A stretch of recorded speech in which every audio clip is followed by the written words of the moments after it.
All right. Yeah.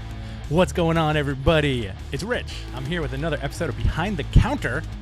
We're rolling along, trucking, keeping it easy sailing, whatever other vehicular metaphor you want to use, I will employ it.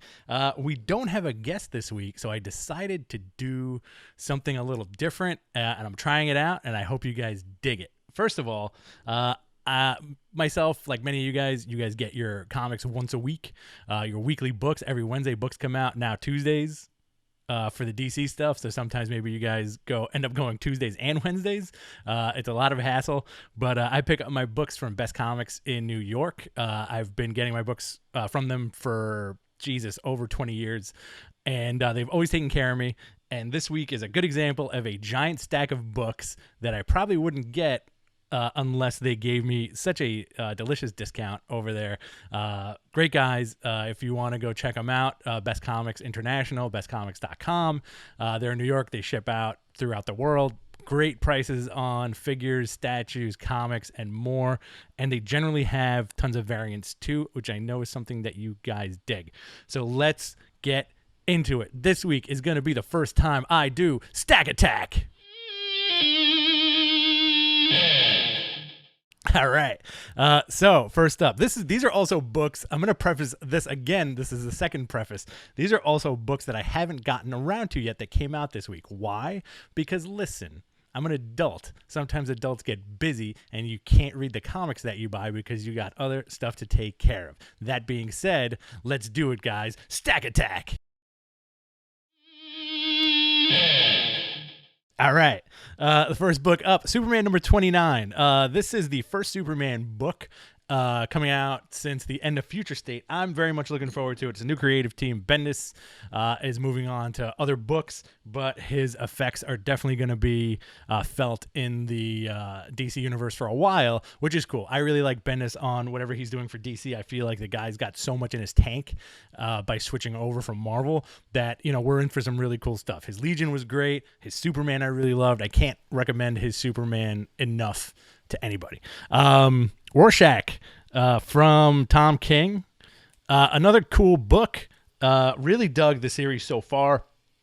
It's a very interesting spin on what you may or may not expect the book to be. Paying homage to the original Alan Moore Watchmen, the TV show, and also those miniseries that DC did a few years ago, which I thought were good. Let's see, we got Joker number 1, another book from Tinian over here.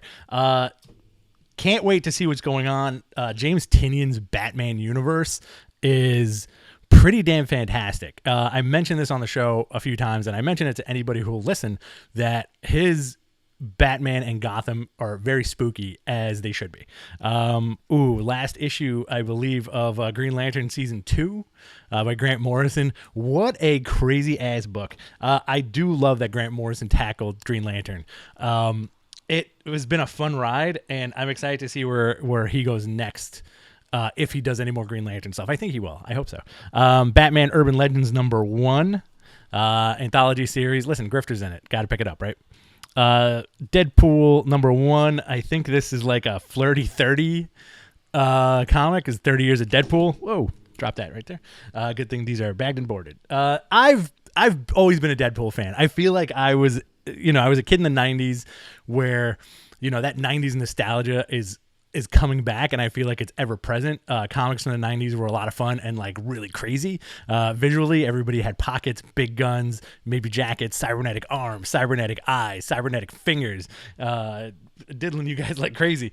But you know what? Sometimes I'll pick up the Deadpool stuff. I wanted to pick this up because I got overwhelmed by nostalgia. That's simple as that.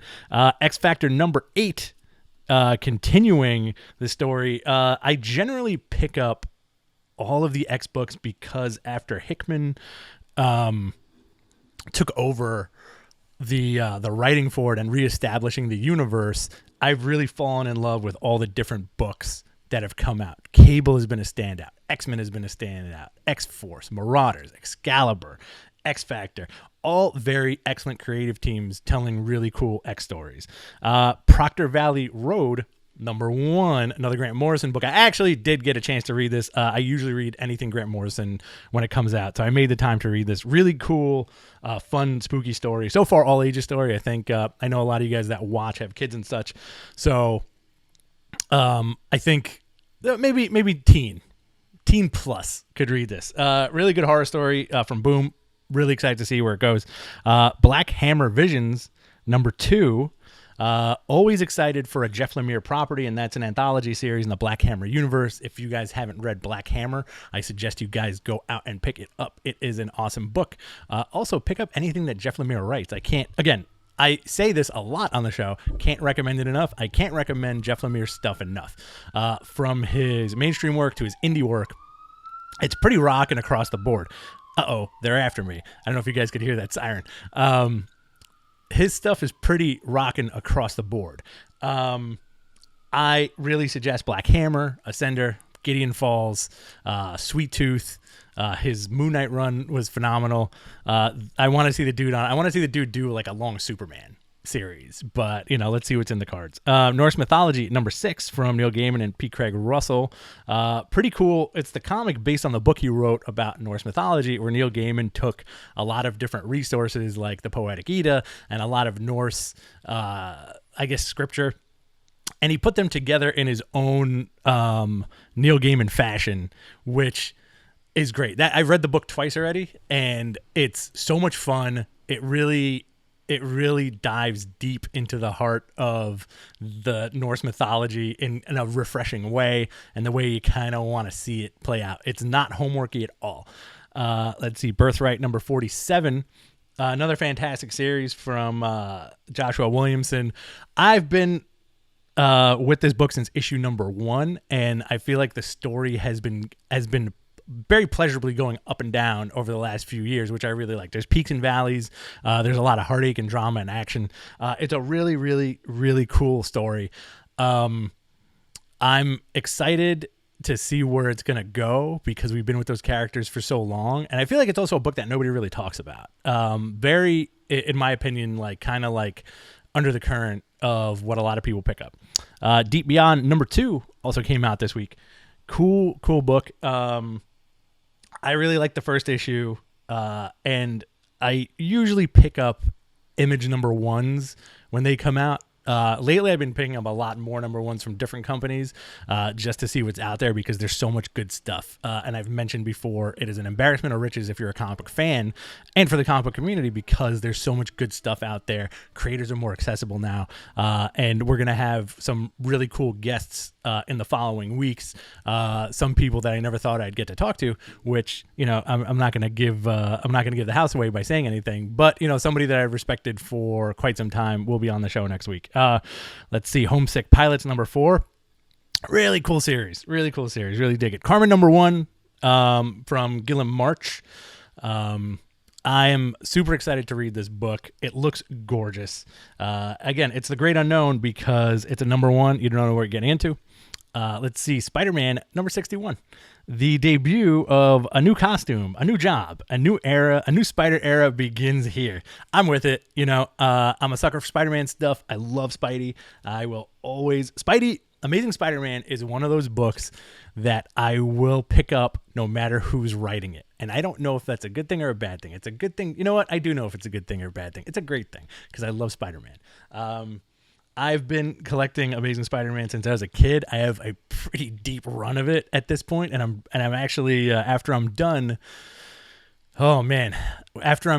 getting my Fantastic Four 1 to 100 run complete, I will move on to a full run of Jack Kirby Thor, and after that, I think I'm gonna go for the Amazing Spider-Man run. Now, my personal run begins around issue 168, I think. Or 196, I'm not sure.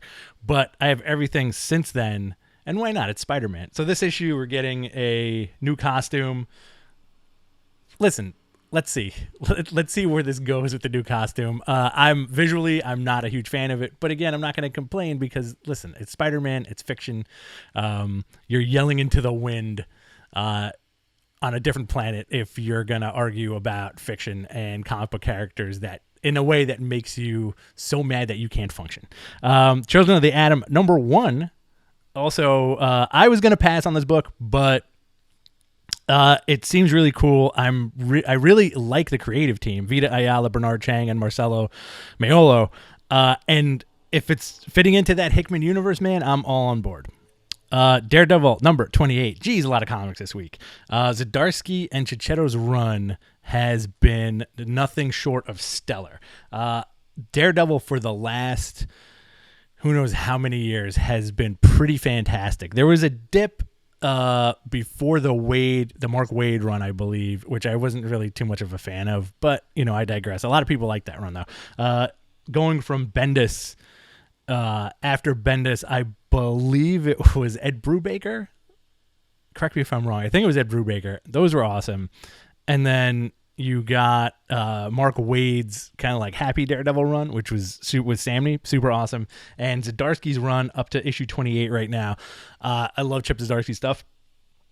Really, really excellent run. We're seeing more of Elektra in the Daredevil costume and what it means to be Daredevil, and also what it means to kind of have the thought process of Matt Murdock. As these characters have evolved for the last 30 plus years, I feel like this is such a breath of fresh air with the Elektra and Daredevil relationship, especially since Matt Murdock is in jail right now and Elektra decided to take up the mantle of Daredevil. So she's out on the streets kicking ass in New York City. Eternals #3 from Kieran Gillen, Asad Ribic, and Matthew Wilson, another Marvel book. This is setting up big time for the Eternals movie, but I don't know exactly what if anything taken from this is going to be on screen. I feel like it's going to be more than Neil Gaiman stuff, but it's a lot of fun. Kieran Gillen is a very layered writer. I understand if like some of his stuff, I used this term before, homeworky. I feel like from what I hear from fans and people I know, they consider a lot of his stuff a little too homeworky, but it's worth it. The payoff is so good. The guy knows how to compose a story. Immortal Hulk #44. Probably top 3 of my favorite Marvel books on the shelf right now. I love it. It's a horror story. He's basically Frankenstein. Almost Frankenstein meets Clayface, I guess. That's what somebody told me the other day. And I'm with it. Not so much with the transformative Clayface stuff, but like he's a monster. And this is the first time you really see the Hulk as like a disgusting, gross, monstrous character that's transforming. And it's gnarly, man. It reminds me of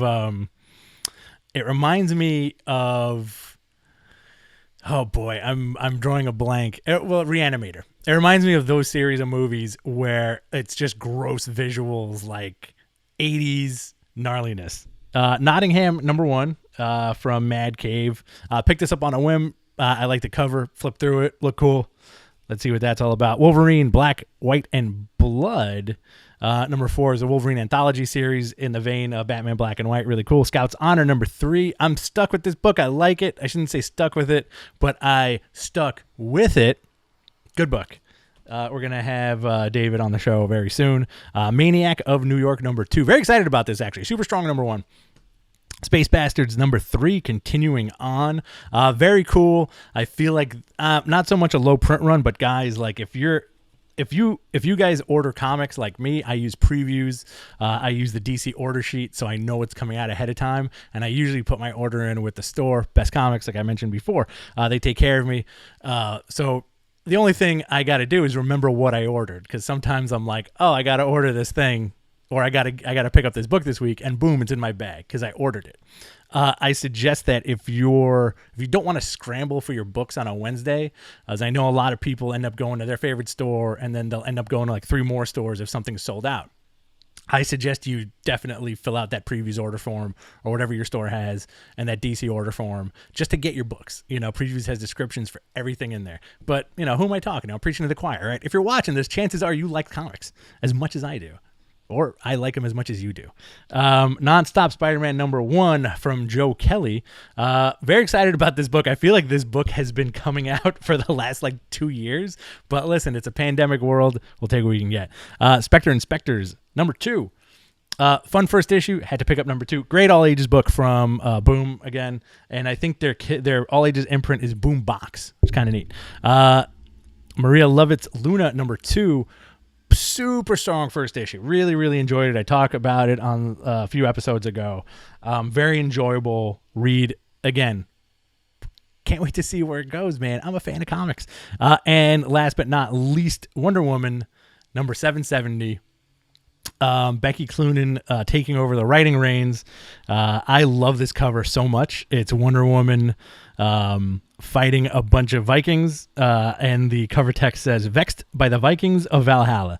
I'm a sucker for Wonder Woman, and I'm a sucker for Vikings. Really, really, really geared up to see where this goes. This might be the top of my stack this week, so I can check it out. And I'll be posting like little mini dumb reviews on Twitter whenever I get a chance. And you can follow me at BTC Rich on Twitter. BTC Rich X is the channel you're watching. And I think I'm going to wrap it up today, guys. It was fun. We went for about 15 minutes. I know it's going to be a short one. Like I said, there's no interview this week, but I'll be back next week with an interview. And you know what? The week after that, too. And the week after that, too. I'm trying to get to 100 interviews. I want to do 100 creator interviews in this little podcast I got. And plus, the audio stream will be available within the next couple of weeks. The video stream will also be available on gfqnetwork.com. We're going to blow this thing up. So I hope you guys subscribe, and I hope you guys check out what I got in store for y'all in the future. Talk to you soon, babies. Later.